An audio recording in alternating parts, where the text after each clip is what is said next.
ओम शांति। आज बाबा हमें कहते हैं, मीठे बच्चे, बाप के पास जो वक्कर सामान है उसका पूरा ही अंत तुम्हें मिला है। तुम उसे धारण करो और कराओ। जो भी बाबा के खजाने हैं, गुण शक्ति हैं, वो सब बाबा कहते हैं, बच्चे मैंने तुम्हें दे दिए। अब तुम उन्हें अपने अंदर धारण करो और दूसरों को भी कराओ। अपनी धारणा में, अपने कर्मों में लेकर आओ। आगे बाबा कहते हैं, त्रिकालदर्शी बाप ड्रामा के आदि मध्य अंत को जानते हुए भी कल की बात आज नहीं बताते, क्यों? बाबा कहते हैं, बच्चे अगर मैं पहले से ही बता दूं तो ड्रामा का मज़ा ही निकल जाए। ये लो नहीं कहता, सब कुछ जानते हुए भी मैं ड्रामा के वश हूँ। पहले सुना नहीं सकता, इसलिए क्या होगा तुम उसकी चिंता छोड़ दो। जो भी होगा अच्छे से अच्छा होगा, बस यही चिंतन करो। कल को बाबा क्यों कहते हैं? बाबा बार बार कहते हैं, पुरुषार्थ आज का करना है, कल का नहीं। कल तो ड्रामा है, आज रचता का होता है। यानी पुरुषार्थ रचता को करना होता है आज में, और कल होता है ड्रामा का। फल समय अनुसार होता है। इसीलिए गीता में भी कहा गया है, कर्म करो फल की इच्छा ना करो। यानी कल की चिंता ना करो कि हमने जो आज कर्म कर लिया, कल उसका क्या होगा। जो जैसा कर्म तुमने किया है उसका फल ही वैसा मिलेगा। बस अपने कर्मों को सुधारना है, अपने आज को ठीक रखना है। आज का गीत है, मरना तेरी गली में। अर्थात बाबा की यादों में ही जीते जी मरना है। जीना भी है लेकिन मरकर जीना है। इस पुरानी दुनिया का भान ना हो। बाबा कहते हैं, मैं तो सभी को बच्चे बच्चे कहता हूँ, मुझे तो प्रैक्टिस हो जाती है। भले शरीर बच्ची का है परंतु आत्मा तो बच्चे ही है ना। बाबा कह रहे हैं, चाहे मेरे सामने बच्ची कोई लड़की या स्त्री बैठी हो, लेकिन वो भी मेरे लिए बच्चा है। आत्मा आत्मा है, आत्मा स्त्री पुरुष नहीं हो सकती। शरीर का नाम तो, जीव का नाम तो अलग अलग हो सकता है, लेकिन आत्मा का कभी भी नाम बदली नहीं होता। इसलिए उसको आत्मा बच्चा ही बाबा कहता है। बाबा हमें याद दिलाते हैं, बच्चे तुम्हें तो हर एक को बाप से वर्षा लेने का हक है। बेहद के बाप को बहुत याद करना है, इसमें मेहनत है। बाप कहते हैं, मैं ज्ञान का सागर, आनंद का सागर, शांति का सागर हूँ। मेरे पास ये सब वक्खर सामान है और इस सामान को मैं संगम पर ही आकर डिलीवरी करता हूँ। मिलता उसी को है जो जितना धारण करता है, जो जितना बुद्धि से इसको स्मृति में लाता है। बाबा के खजाने हमारे कब बनेंगे?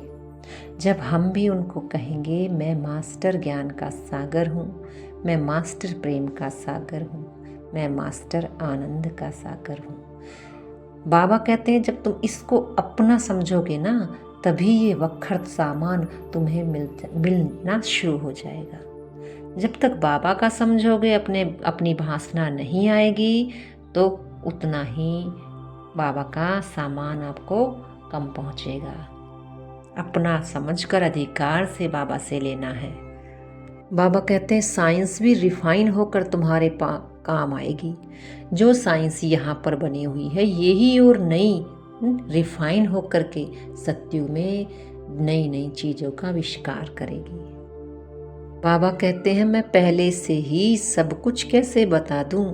बाप कहते हैं, मैं भी ड्रामा के वश में हूँ, समय अनुसार ही सारी बातें बताता हूँ। जो ज्ञान अब तक मिला है वही ड्रामा में नुंद है। जो सेकंड पास हुआ उनको ड्रामा समझना है, बाकी जो कल होगा वह देखा जाएगा। कल की बात आज नहीं सुनाएंगे, क्योंकि समय बड़ा बलवान है। बाबा भी कह देते हैं ना कई बार कि समय, मैं भी समय के वश हो जाता हूँ। ये बाबा बड़े अच्छी बात बताते हैं। बाबा कहते पुरुषार्थ आत्मा के हाथ में होता है, लेकिन प्रारब्ध ड्रामा के अनुसार ही मिलती है। लेकिन जैसा कर्म हम करेंगे हमें उसका फल अवश्य मिलेगा, लेकिन ये नहीं है कि इस जन्म में ही मुझे मिल जाएगा, नहीं।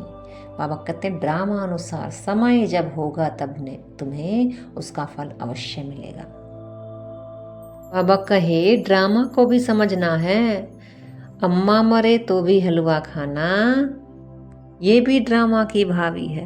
बाबा कहते कभी भी हिम्मत नहीं हारना है, चाहे जो भी कुछ होता है सब ड्रामा में पहले से ही रिपीट है, इसलिए ड्रामा को रिपीट कहा जाता है कि बनी बनाई बन रही और कुछ बननी नहीं। यानी जो कर्म हमने कर दिए वो ही कल्प के बाद फिर से रिपीट होना है। हिस्ट्री जोग्राफी फिर से रिपीट होगी। जो भी मैंने कहानी बनाई, जो भी इतिहास मेरा रचा गया है वो फिर से उसी समय पर रिपीट होगा। बाबा कहते तुम्हें शुद्ध अभिमान होना चाहिए, ब्राह्मण सबसे ऊंचे हैं, तुम हो सर्वोत्तम ब्राह्मण कुलभूषण। आज बाबा हमें तुम्हारा टाइटल याद दिला रहे हैं कि तुम कौन हो, ब्राह्मण कुलभूषण, सबसे ऊंचे, नियम और धारणाओं को जीवन में लाने वाले सच्चे सच्चे ब्राह्मण। बाबा कहते हैं भगवान एक है, किसी भी मनुष्य को भगवान भगवती नहीं कह सकते। सतयुग में भी ये भाषा नहीं होगी कि लक्ष्मी नारायण भगवान भगवती कहलाएंगे, नहीं। लक्ष्मी नारायण भी देवी और देवता कहलाएंगे, क्योंकि कहा गया है विष्णु शंकर ब्रह्मा सब देवता हैं। जब सूक्ष्म वतनवासी भगवान नहीं कहला सकते तो स्थूल वतनवासी कैसे भगवान हो गए। इसलिए भगवान एक को ही कहा जाता है, अनेकों को तो देवता कहा जाता है। बाबा कहते हैं ये तो माया की लड़ाई है, पांडव और कौरवों की लड़ाई नहीं, ये आत्मा और विकारों की लड़ाई है, अच्छाई और बुराई की लड़ाई है। उस पर जीत पानी है, हमें किसी मनुष्यों पर जीत नहीं पानी, हमें मनुष्यों के विकारों को जीतना है, हमें स्वयं के विकारों को जीतना है। कहावत भी है ना, बुरा जो देखन में चला बुरा ना मिला कोई, आपन देखन लग गया मुझसे बुरा ना कोई। तो अगर देखा जाए जो बुराई हम दूसरे में देख रहे हैं, अगर अपनी अच्छे से चेकिंग करें तो वही बुराई हम में है और फिर हम दूसरों पर आंगली उठाते हैं। इसलिए हमें पहले अपने आप को चेक करके चेंज करना है, क्योंकि बुराई संसार बुरा है ही नहीं। जब मेरे अंदर की बुराई समाप्त हो जाएंगी तो मैं जो हूँ जैसा हूँ वैसा ही संसार को देखूंगा। अगर मैं अंदर से बुरा हूँ, मेरे में कमियां हैं, तो मुझे संसार भी वैसा ही नजर आएगा। तो बाबा कहते हैं मैंने तो संसार को बुरा बनाया ही नहीं, मनुष्यों ने अपनी वृत्ति से ही सब कुछ खराब कर लिया। बाबा कहते हैं मत तो दो ही होती हैं, एक है श्रीमत भगवान की, दूसरी है रावण की मत। दो मतें होती हैं, एक अच्छाई की तरफ ले जाती है, दूसरी हमें गिरा देती है, बुराई की तरफ ले जाती है। रावण की मत आना मतलब किसी भी बात के प्रति बुरी भावना आ जाना, वो है रावण की मत आ जाना। और किसी के प्रति अच्छी बातें अच्छी सोच ही उत्पन्न हो जाना, वो है बाप की श्रीमत। क्योंकि बाबा सदा सत्य है, बाबा झूठ नहीं है, और बुराई सदा झूठ की तरफ ले जाएगी और बाप सदा सच की तरफ ही ले जाएगा।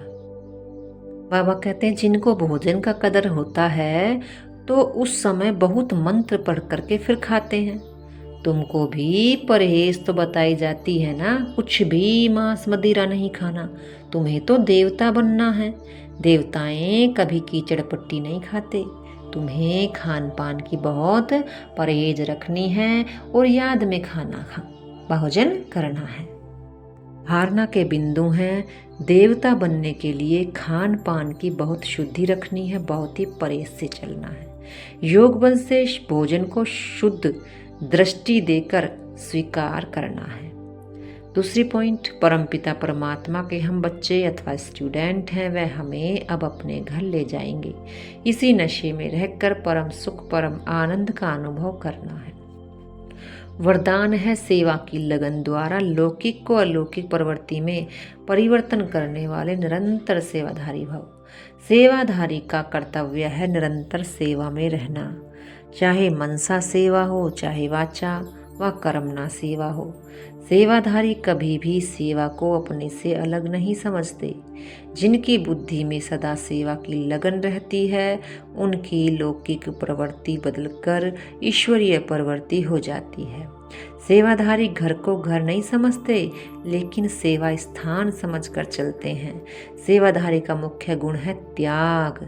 त्याग वृत्ति वाले प्रवृत्ति में तपस्वी मूर्त होकर रहते हैं, जिसे सेवा स्वतः होती है। गन है अपने संस्कारों को दिव्य बनाना है तो मन बुद्धि को बाप के आगे समर्पित कर दो। अच्छा, ओम शांति।